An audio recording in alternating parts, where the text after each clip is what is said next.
Bom dia, pessoal.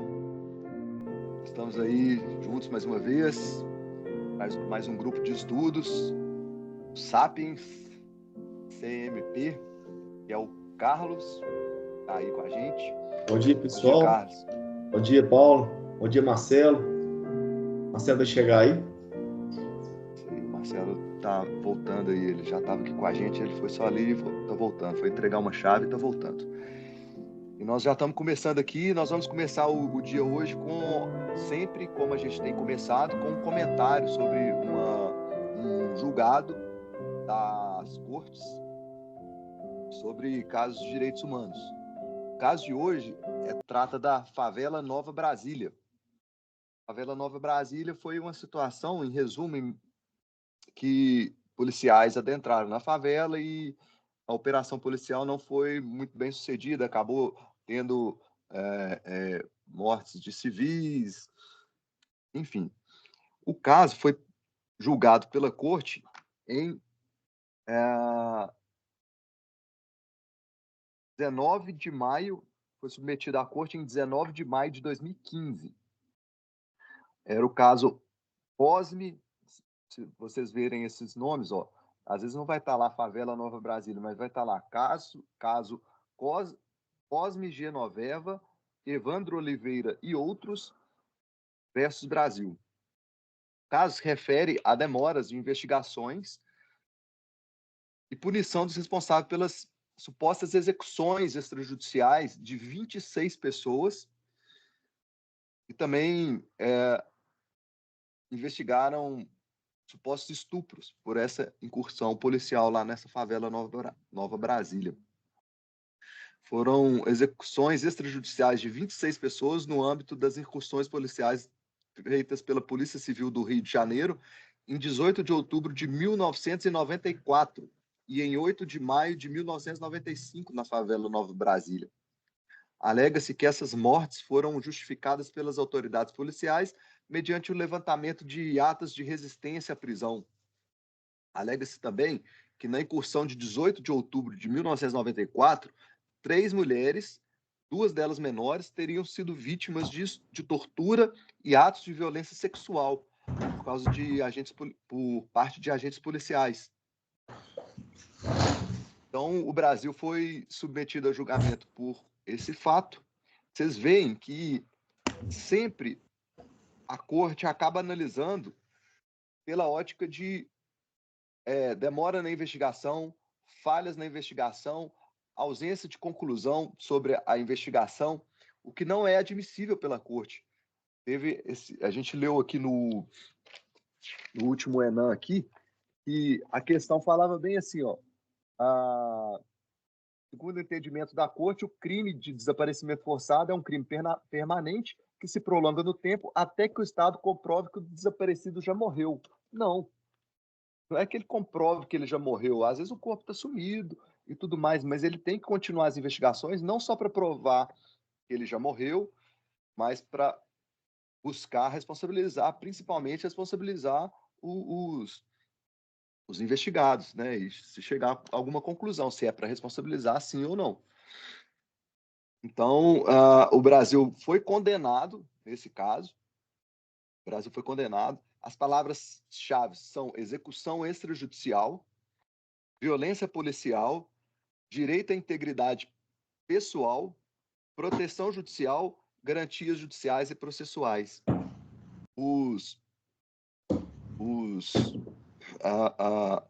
As reparações que o Brasil foi condenado a fazer é que ele deveria conduzir eficazmente a investigação em curso sobre fatos relacionados às mortes, com a devida diligência e prazo razoável para identificar, processar e, caso seja pertinente, punir os responsáveis. A respeito das mortes ocorridas porque foram 2 incursões, em 94 e 95. Nesse de 94 foi isso aí. A respeito das mortes de 1995, o Estado deverá iniciar ou reativar uma investigação eficaz a respeito desses fatos, nos termos dos parágrafos 291 e 292 da sentença. O Estado também deverá por intermédio do Procurador-Geral da República, do MPF, avaliar se os fatos referentes a essas incursões de 94 e 95 devem ser objeto de incidente de deslocação de competência. O Estado deverá iniciar uma investigação eficaz a respeito da violência sexual também. O Estado deverá oferecer gratuitamente, por meio de suas instituições de saúde especializadas, de forma imediata, adequada e efetiva, o atendimento e tratamento psicológico e psiquiátrico que as vítimas necessitem, após o consentimento fundamentado e pelo tempo que seja necessário, inclusive fornecimento gratuito de medicamentos. Do mesmo modo, esses tratamentos para essas vítimas de violência deverão ser prestados, na medida do possível, nos centros escolhidos pelas vítimas, no sentido do disposto no parágrafo 296 da sentença, o que está ainda pendente de cumprimento. Essas vítimas ainda não estão totalmente atendidas essas vítimas da violência sexual não estão totalmente atendidas. Então é isso, essas são as condenações que o Estado brasileiro passou pela Corte Interamericana por esse caso, Favela Nova Brasília. Muito obrigado. É um caso que trouxe uma nova forma de pensar, uma jurisprudência boa também, que fala que se a polícia entrar e trocar tiros com o traficante, o ônus da prova para quebrar a responsabilidade objetiva e demonstrar que não existia o nexo causal entre a morte do cidadão e o tiro foi da polícia, então é do Estado. Então criou uma responsabilidade objetiva, criou uma presunção relativa de que se houver morte nessas atividades policiais, a culpa é do Estado.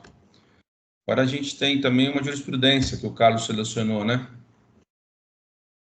Isso mesmo, é a jurisprudência de hoje. A gente vai falar aí de um caso em que uma concurseira aí, ela fez uma sentença civil e utilizou na sentença dela jurisprudência do STJ, e era jurisprudência consolidada do STJ, e ela perdeu os pontos, foi retirado pontos dela naquela prova, que eles consideraram que não estava de acordo com o espírito da prova. Só que ela entrou com recurso contra a correção de prova, e foi decidido que no edital era bem claro que você tinha que se basear em jurisprudência dos tribunais superiores.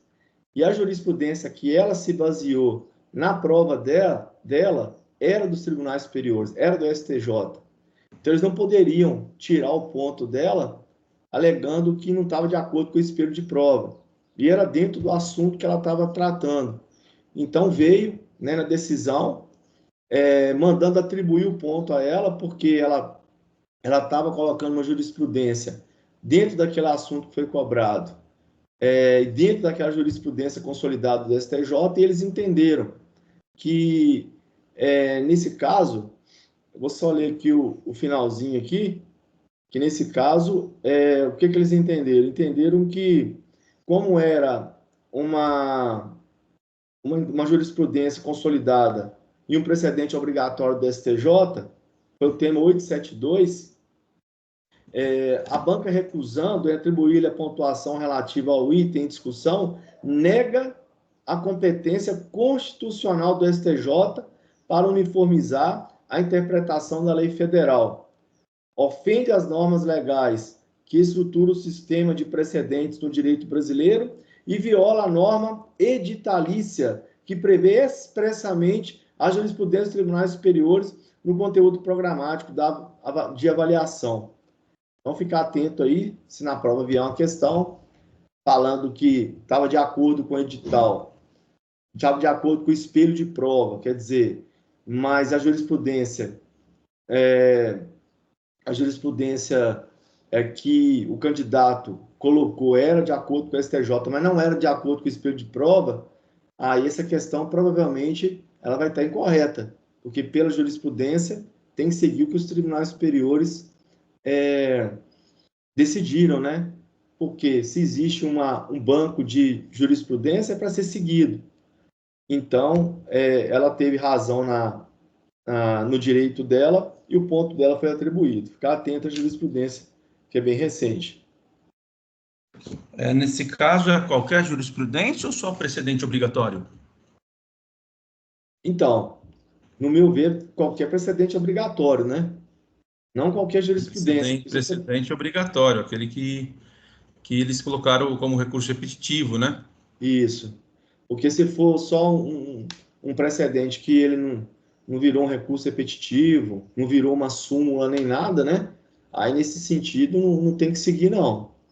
E daí a importância agora da gente começar a ler temas de recurso repetitivo, entre outras coisas, porque se a banca for contra o que a gente escreveu, existe a possibilidade da gente recorrer e é a vitória certa, porque eles têm que seguir o precedente obrigatório. É um caminho de certeza, né? A gente sai daquele negócio que alguns professores, eu ouvi a primeira vez com o Ricardo Alexandre, falava de tributário, falava jurisprudência de concurso. E quando ele falou isso, eu falei, nossa, ele tem razão, porque tem assunto meio cinzento que cada banca vai de um jeito. Agora, com precedente obrigatório, a gente sai dessa zona de incerteza e entra numa zona de certeza. Fica importante a leitura. A gente vê isso na hora que a gente entra nas nossas resoluções de questões aqui, né?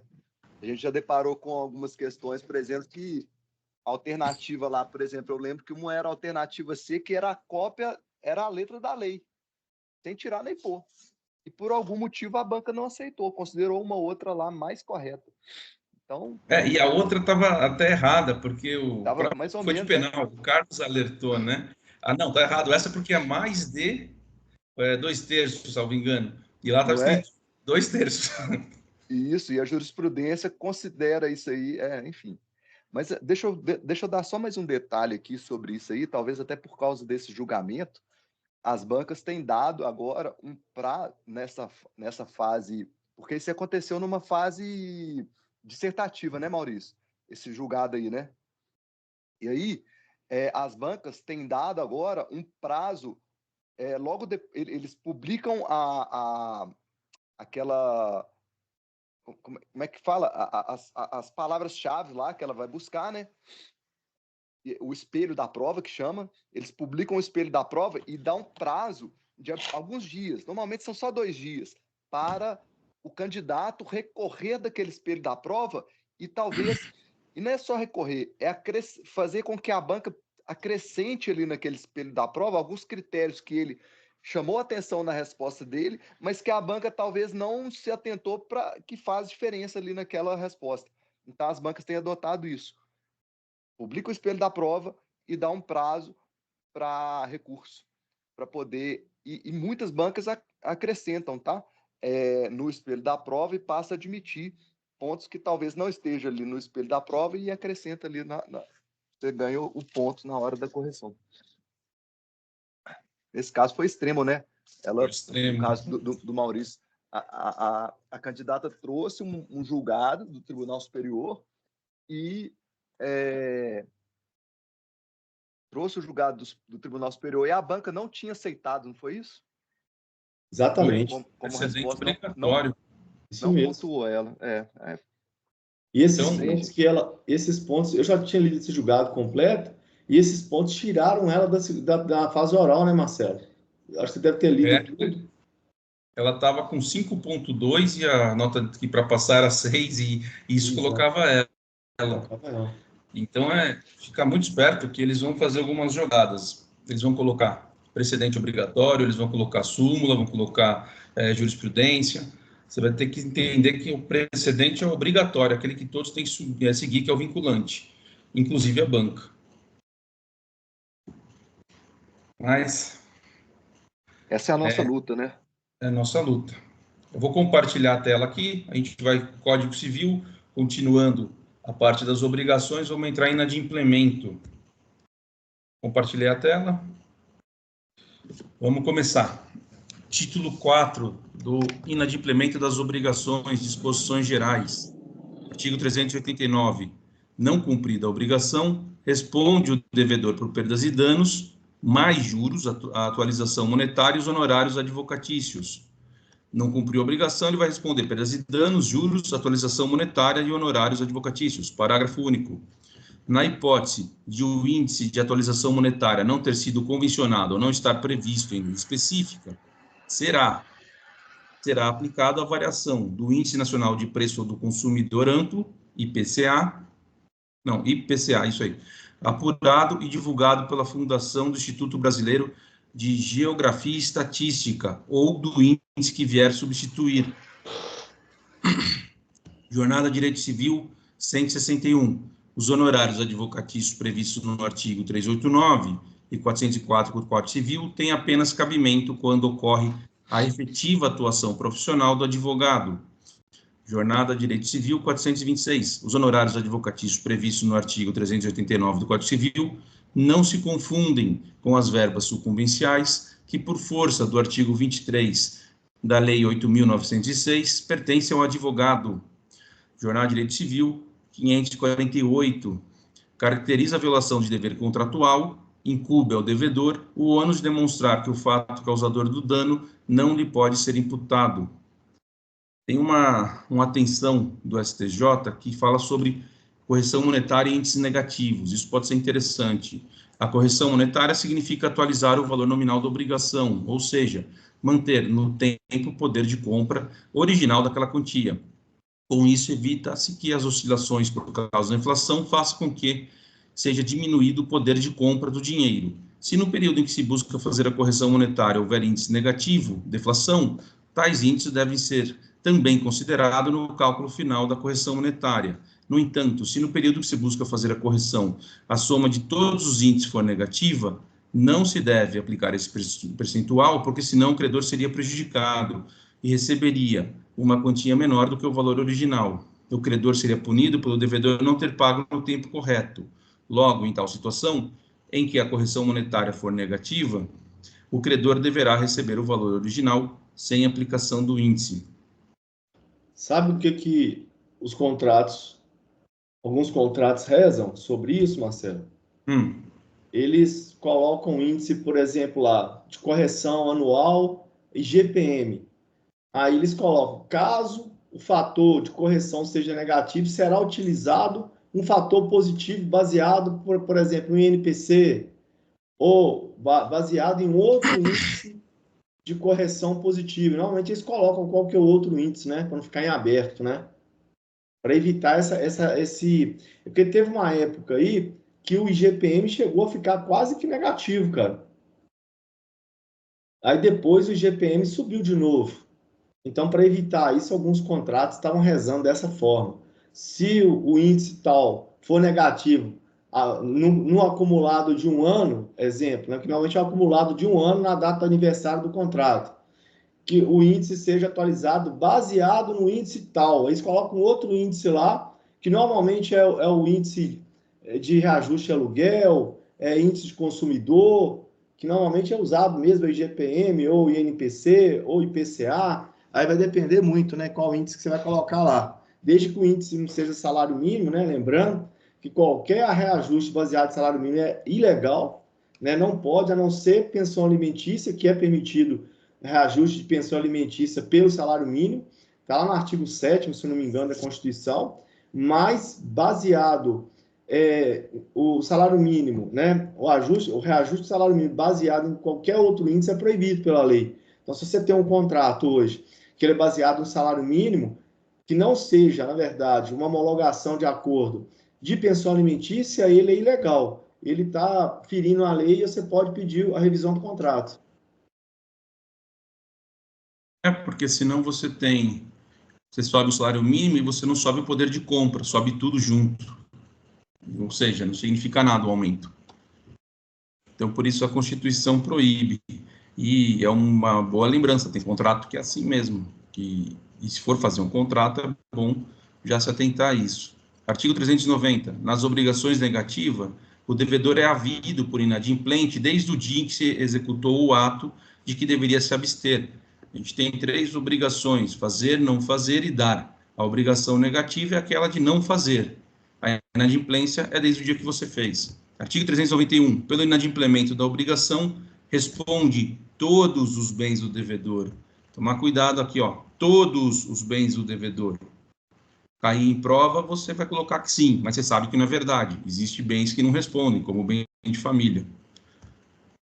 Caiu no TRF 3, 2018. Sobre a interpretação do contrato entre empresas, é correto afirmar: o princípio do pacta sunt servanda é um dos principais vetores de interpretação dos contratos empresariais.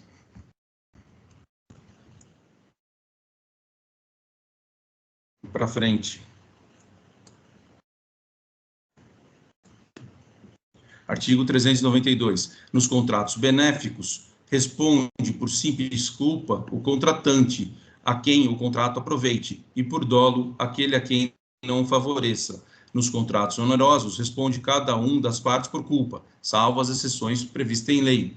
Então, os contratos benéficos, aquele onde uma parte dá, mas não tem a contraprestação, vai responder por culpa simples o contratante, e a quem o contrato aproveite, por dolo a quem não favoreça. E nos contratos onerosos, cada um responde por sua culpa, salvo as exceções previstas em lei. 393. O devedor não responde pelos prejuízos resultantes do caso fortuito ou força maior, se expressamente não houver se responsabilizado por ele. Então, em regra, a regra aqui é o devedor não responde pelo caso fortuito e força maior.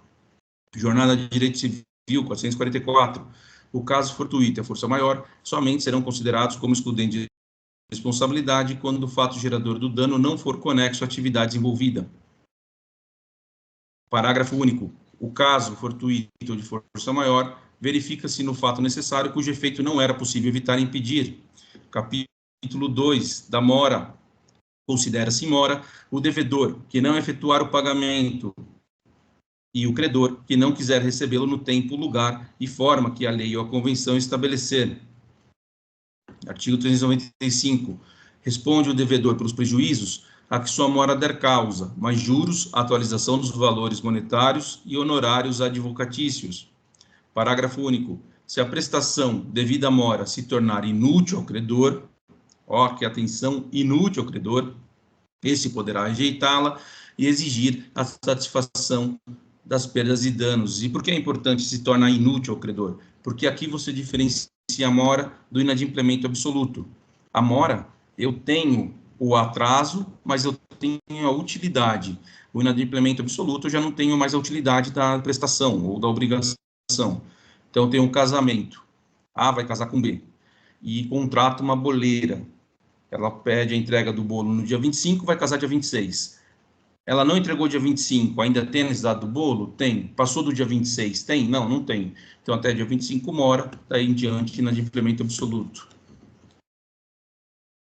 Artigo 396. Não havendo fato ou omissão imputável ao devedor, não incorre esse em mora. Então, não havendo fato ou omissão imputável ao devedor, não ocorre esse em mora. Artigo 397. O inadimplemento da obrigação positiva e líquida, no seu termo, constitui de pleno direito em mora o devedor. Como chama essa mora, Carlos? Essa mora aí é a mora ex re. É a mora que, simples fato de haver o inadimplemento da obrigação, já gera o direito de... já deixa, né, o devedor em mora. Não precisa de fazer uma citação, não precisa de fazer uma comunicação formal. Um exemplo pode ser, por exemplo, o contrato, né? Eu tenho um contrato em que fala, olha, se você não me pagar até o dia 25, no dia 26 você já está em mora comigo. Você já, por exemplo, você vai pagar uma multa de 2% pelo atraso. Pronto, isso aí é a mora ex re. Aqui, ó. Ela tem que ser positiva e líquida no seu termo. Positiva e líquida no seu termo. Aqui está a explicação que o Carlos deu. Mora ex re ocorre quando alcançado o devedor automaticamente, sem necessidade de qualquer ato por parte do credor. Ao contrário, ex persona ocorre quando não existe um termo pré-estipulado. A mora dependerá de providências tomadas pelo credor. Parágrafo único. Não havendo termo, a mora se constitui mediante interpelação judicial ou extrajudicial. Ô, Paulo, termo da condição, qual é a diferença mesmo? O termo é uma... Na escada pontiana, né? Os negócios jurídicos. São condições de eficácia. Isso. Tem as condições, tem os critérios de existência, validade e eficácia, não é isso? Isso. E quando a eficácia, existe a condição, o termo, o encargo. Isso. O termo é o prazo, o termo lembra sempre do tempo. É o prazo que é dado para uma das partes para cumprir determinado assunto. O termo é isso. E o termo é sempre certo, a condição é incerta. Sempre certa, a condição é incerta, A exatamente. morte é certa? Então, se eu falar que vou doar um carro para alguém quando a pessoa morrer, é um termo, porque a morte é certa. Quando vai ocorrer, eu não sei. Agora, o casamento é certo? Não, o casamento é incerto, ele pode acontecer ou não. Jornada de Direito Civil, 427. É válida a notificação extrajudicial promovida em serviço de registro de título e documento de circunstância judiciária diversa da do domicílio do devedor. Essa jornada aqui é interessante, hein? É válida a notificação extrajudicial promovida em serviço de registro de título e documentos de circunscrição judiciária diversa da do domicílio do devedor. Teve uma mudança recente no Código Civil, onde vai permitir a citação por meio dos cartórios. Artigo 398. Nas obrigações provenientes de ato ilícito, considera-se o devedor em mora desde que praticou. Isso não cai em prova, isso despenca. Nas obrigações provenientes de ato ilícito, considera-se o devedor em mora desde que praticou. Ato ilícito, desde que praticou. Súmula 43. Incide correção monetária sobre dívida por ato ilícito a partir da data do efetivo prejuízo. Correção monetária do efetivo prejuízo. Súmula 54 STJ. Os juros de moratório fluem a partir do evento danoso em caso de responsabilidade extracontratual, também chamada de aquiliana. Os juros moratório flui a partir do evento danoso em caso de responsabilidade extracontratual. Artigo 399. 399.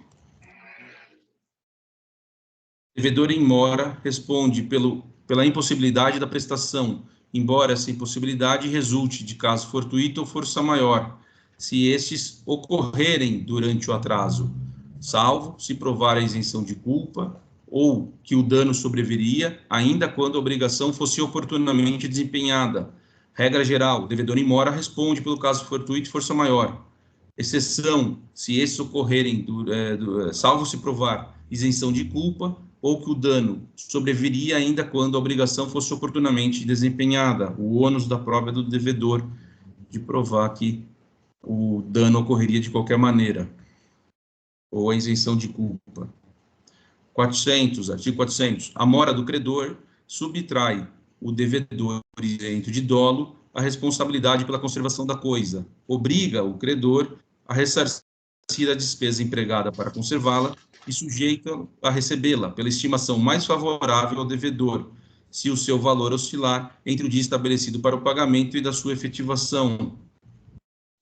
401. Purga-se a mora.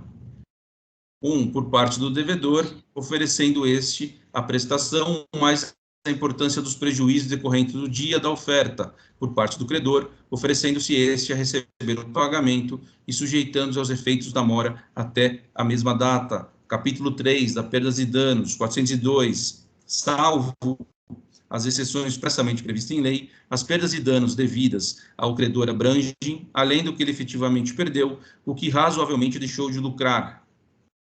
Então, as perdas e danos não é só o que perdeu, mas também o que deixou de lucrar. 403. Ainda que a execução resulte de dolo do devedor, as perdas e danos só incluem os prejuízos e os lucros restantes por efeito dela, direto e imediato, sem prejuízo do disposto na lei processual.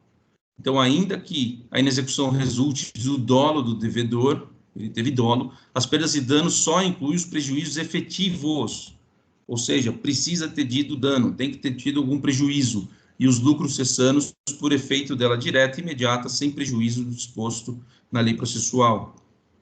Aqui tem um negócio que é muito legal, que é o nexo de causalidade, que é o Team School Ruling. O que é isso? Que não tem previsão legal no nosso código. Aqui a gente está falando do nexo de causalidade. A gente tem algumas teorias do nexo de causalidade. A gente tem a teoria da conditio sine qua non, a gente tem a teoria da responsabilidade, que eu falei anteriormente, equivalente das dos anteriores causais, né? Causa tudo aquilo que contribui para a formação do resultado. E essa teoria o ruling significa que você não vai indenizar somente aquilo que você causou, mas aquilo que poderia causar ou que causou decorrente de algum fato que o outro tinha. Então, você tem uma pessoa que tem uma doença e causou um acidente, essa pessoa teve um agravamento na doença, você responde para essa teoria. Caiu no TJ Espírito Santo 2023. A indústria X, para dar vazão à sua produção, contratou o serviço da transportadora Y, que levaria a carga até Porto do Santo, São Paulo. Ocorre que no meio do caminho, um dos caminhões da transportadora se envolveu em um acidente com um carro de passeio, o que leva à morte do menor Pedrinho, filho único da família de modestos agricultores. Em demanda indenizatória, o advogado de Pedrinho admite que o impacto nem foi tão forte, mas o resultado foi trágico por força de uma especial fragilidade da vítima. Pede, então, indenização por danos morais, além do pensionamento de seus pais. Nesse caso, é correto afirmar que, à luz exclusivamente do Código Civil, que até é sustentada pelo advogado na inicial, no sentido de que o agente deveria responder pela morte, está alcançada pela teoria do resultado mais grave, que não tem previsão no ordenamento civil positivo. Sobre o tema, Pablo Stouros explica, por óbvio, nos estritos limites de um editorial, não seria razoável longa digressão a respeito dos diversos correntes explicativas do nexo causal. Tema que, segundo o Serpa Lopes, exige acurada atenção investigatória. Uma das condições essenciais da responsabilidade civil é a presença de um nexo causal entre o fato ilícito e o dano por ele produzido. É uma noção aparentemente fácil e limpa de dificuldade, mas se trata de mera aparência, porquanto a noção de uma causa é a noção que se reveste de um aspecto profundamente filosófico. Além da dificuldade de ordem prática, quando os elementos causais, os fatores de produção de um prejuízo se multiplicam no tempo e no espaço.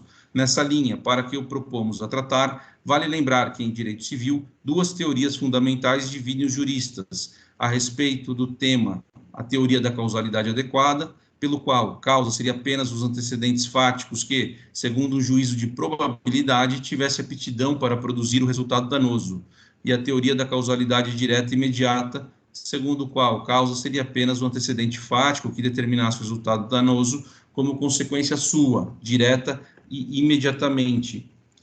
O artigo base do nexo causal no Código Civil, independentemente da teoria adotada, é o 403. Muito bem. Nesse contexto, esclarece com erudição Anderson Scherber que, em alguns casos, a doutrina e a jurisprudência tem dispensado a prova da relação causal no tocante ao resultado ulterior da conduta do agente, assegurando ao nexo de causalidade uma elasticidade que nenhuma das teorias usuais comportaria. Daí ele explica que entra-se assim no domínio da teoria do resultado mais grave. A tal respeito, ilustra autores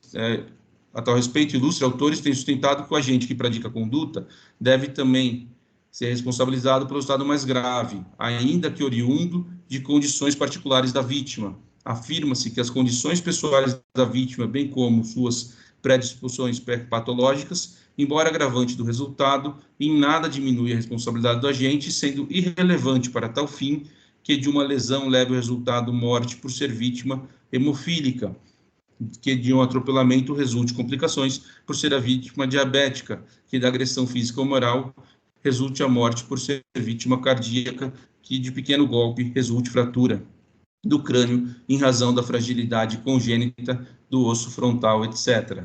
Vale dizer, na esfera dessa teoria, se o agente do dano deu causa ao resultado mais grave, ainda que não possa visualizar a sua responsabilidade, segundo as teorias convencionais da causalidade, seria justo que compensasse a vítima.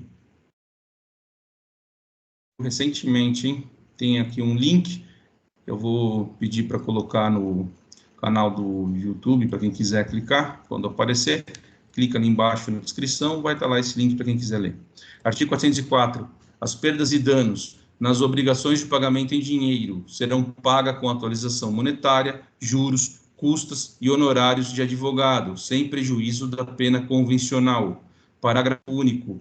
Provado que os juros da mora não cobrem o prejuízo e não havendo pena convencional, pode o juiz conceder ao credor indenização suplementar, jornada de direito civil, os honorários advocatícios previstos no artigo 389 e 404 do Código Civil apenas têm cabimento quando ocorrida a efetiva atuação do advogado. Artigo 405. Conta-se os juros de mora desde a citação inicial. Juros de mora desde a citação inicial.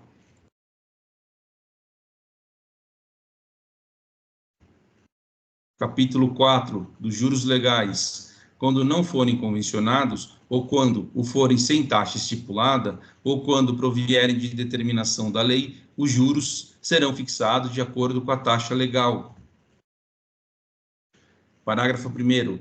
A taxa legal corresponderá à taxa referencial do Sistema Especial de Liquidação e de Custódia, SELIC, deduzido o índice de atualização monetária de que trata o parágrafo único do artigo 389. Parágrafo 2º. A metodologia de cálculo da taxa legal e sua forma de aplicação serão definidos pelo Conselho Monetário Nacional e divulgado pelo Banco Central do Brasil. Parágrafo 3º. Caso a taxa legal apresente resultado negativo, este será considerado igual a zero para efeito de cálculo dos juros no período de referência. Atenção, STJ. Segundo o entendimento prevalente do STJ, a taxa de juros moratório a que se refere o artigo 406 do Código Civil é a taxa referencial SELIC. 407. Ainda que não alegue prejuízo, é obrigatório o devedor aos juros da mora que se contarão assim as dívidas em dinheiro, como as prestações de outra natureza, uma vez que lhe esteja fixado o valor pecuniário por sentença judicial, arbitramento ou acordo entre as partes. Capítulo 5 da cláusula penal.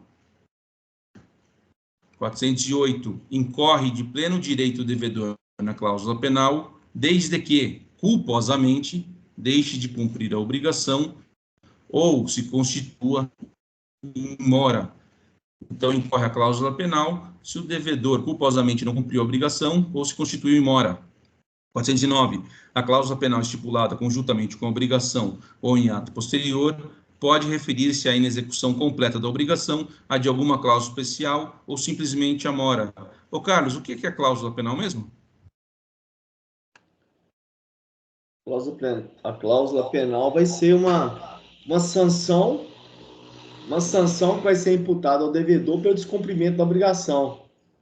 Ele vai incorrer nessa cláusula caso ele descumpra aquela obrigação. Ela só tem um nome de penal, mas é exatamente isso. Ela é uma forma de tentar fazer com que haja o cumprimento da obrigação. É uma sanção pelo descumprimento. Opa, eu fechei aqui? Não. Artigo 410. Quando se estipular a cláusula penal para o caso de total inadimplemento da obrigação, esta converter-se-á em alternativa a benefício do credor. Então, você tem estipulada a cláusula penal para o total inadimplemento da obrigação. Esta converter-se-á em alternativa a benefício do credor.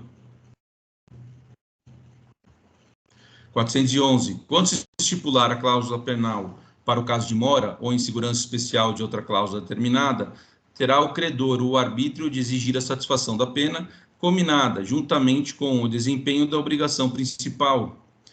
Tem um recurso repetitivo. A cláusula penal moratória tem a finalidade de indenizar pelo adimplemento tardio da obrigação e, em regra, estabelecida em valor equivalente ao locativo. Afasta-se sua acumulação com os lucros cessantes. Informativo 651. Atenção, DOD, informativo 651, espécie de cláusula penal. Existe duas espécies de cláusula penal. A moratória, que é a compulsória, estipulada para desestimular o devedor a incorrer em mora, ou para evitar que deixe de cumprir determinada cláusula especial da obrigação principal. É a combinada contratação, a combinação contratual de uma multa para o caso de mora. Finalidades. Para uns funciona como punição pelo atraso no cumprimento da obrigação. Para outros teria uma função apenas de inibir o descumprimento e indenizar os prejuízos, não teria finalidade punitiva. Compensatórias. Compensar o inadimplemento, estipulada para servir como indenização no caso de total inadimplemento da obrigação principal. Tem que ter total inadimplemento da obrigação principal. Finalidade, funciona como uma pré-fixação das perdas e danos. Artigo 412. O valor da cominação imposta na cláusula penal não pode exceder o da obrigação principal. Artigo 413. A penalidade deve ser reduzida equitativamente pelo juiz se a obrigação principal tiver sido cumprida em parte ou se o montante da penalidade for manifestamente excessivo, tendo em vista a natureza e a finalidade do negócio. 413 deixa claro, a penalidade deve ser reduzida pelo juiz, é de ofício, equitativamente, se a obrigação principal tiver sido cumprida em parte. Você tem uma prestação e você pagou metade, a pena vai ser reduzida conforme ao pagamento, de forma proporcional. Ou, se o montante da penalidade for manifestamente excessivo, tendo em vista a natureza e a finalidade do negócio.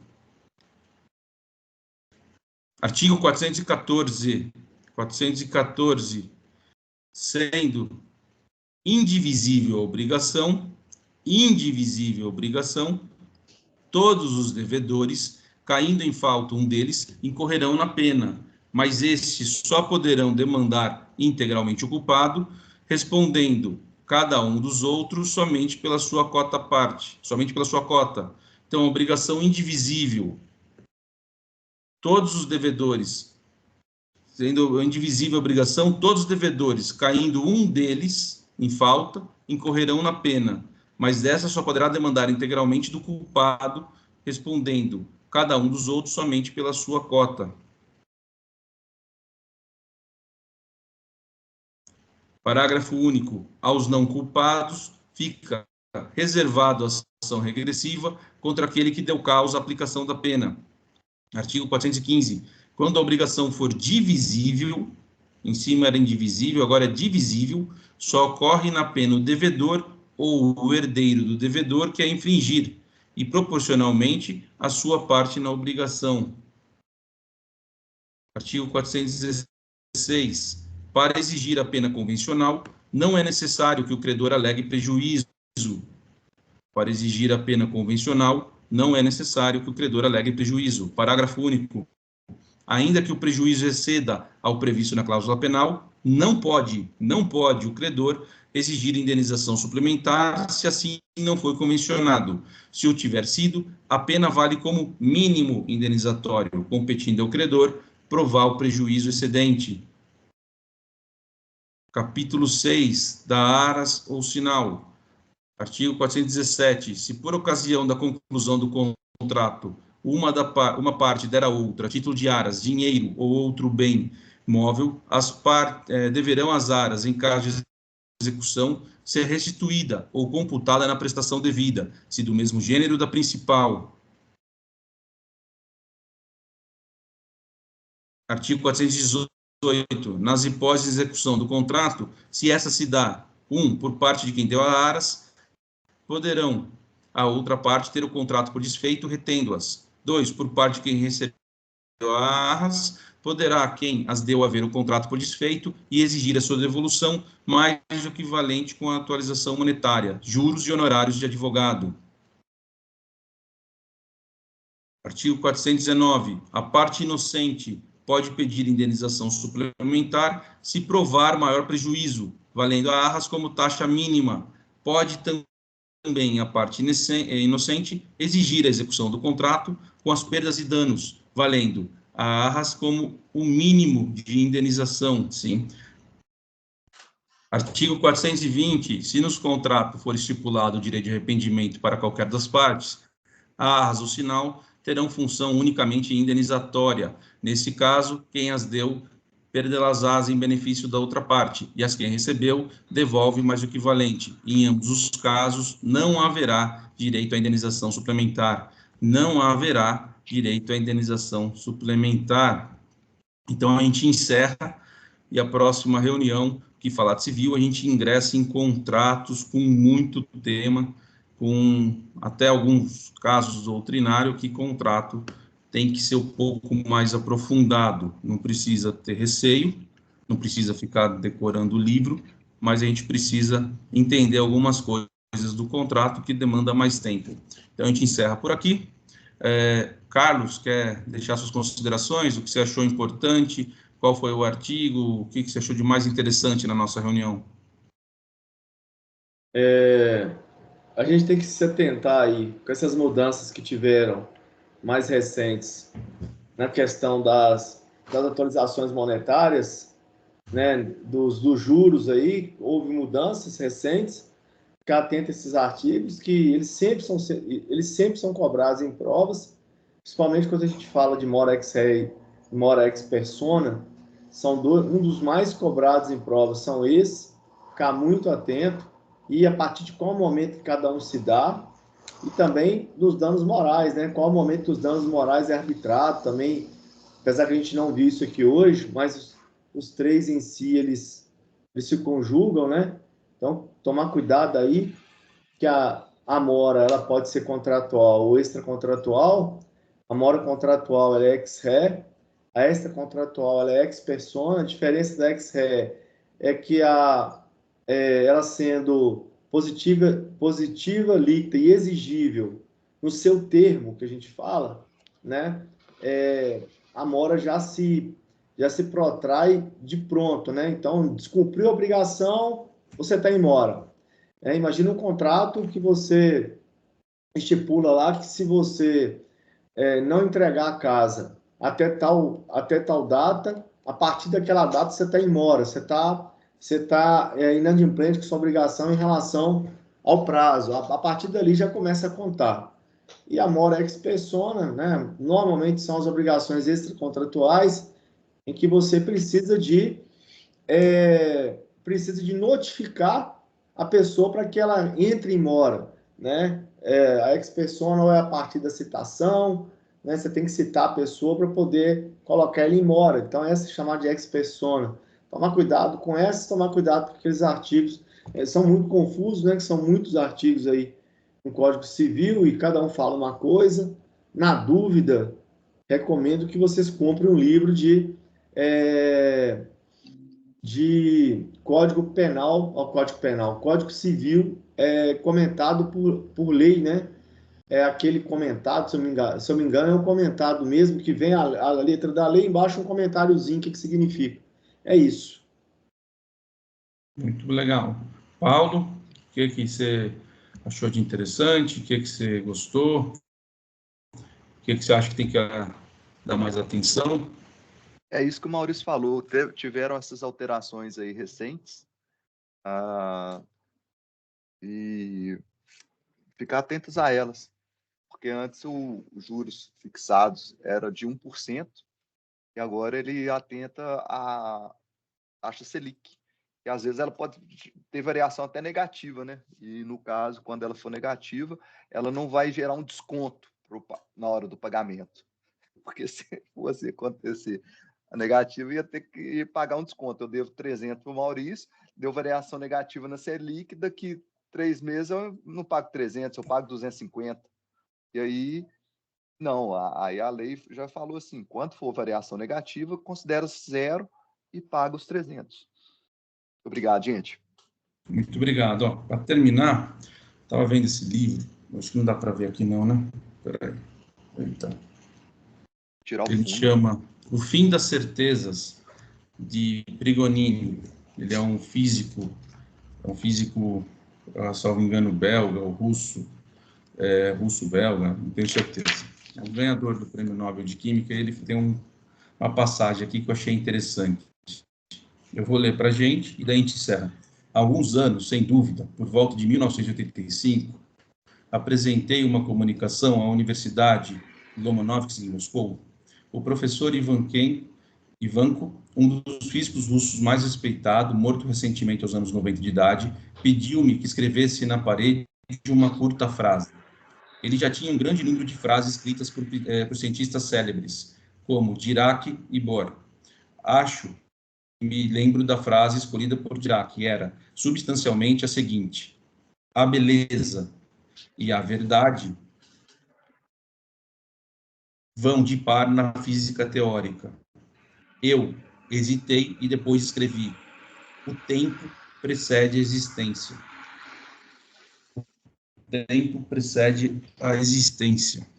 Normalmente a gente acredita que a gente tem pouco tempo, que já jogou fora a maior parte do tempo na vida, que não pode começar, fica ansioso com isso, fica meio cansado, ou acha que está muito tempo estudando, qualquer coisa. O que a gente tem que botar no nosso coração e sentir é que o que a gente tem de verdade é só o agora. O tempo, ele precede a existência. O que a gente faz hoje é um plantio. A gente está plantando para colher amanhã. Todo mundo que está participando aqui, está estudando, está lendo, depois que termina as reuniões, continua estudando, segue o cronograma certinho, sem qualquer tipo de furo, sem ficar fugindo, tergiversando, vai conseguir a aprovação, porque o que a gente faz é exatamente colher o que a gente plantou hoje. E todo mundo que está aqui está plantando coisas boas, está plantando estudo, está plantando foco, está plantando leitura, está tentando ingressar no judiciário para tentar ajudar o país inteiro a ter um judiciário bem melhor, um judiciário mais célere. Ninguém está buscando, pelo menos de todo mundo que eu conheço, do Paulo, do Maurício, eu mesmo, ninguém aqui tem um sentimento de querer entrar em cargo público para se aposentar. Agora eu estou bem, graças a Deus. É óbvio que você quer dar uma vida melhor para sua família, mas de todos que eu conheço e do caráter que eu já vi deles, o que eu vejo é que todos querem transformar esse mundo para um mundo bem melhor e quer utilizar do judiciário para fazer justiça de verdade. Então, não precisamos ter medo, não precisamos ter receio, a gente está plantando e, com certeza, daqui sai magistrado, cartorário, membro do Ministério Público, defensor público, procurador de Estado, daqui sai o que cada um quiser ser. Um forte abraço, fiquem com Deus e até a próxima reunião.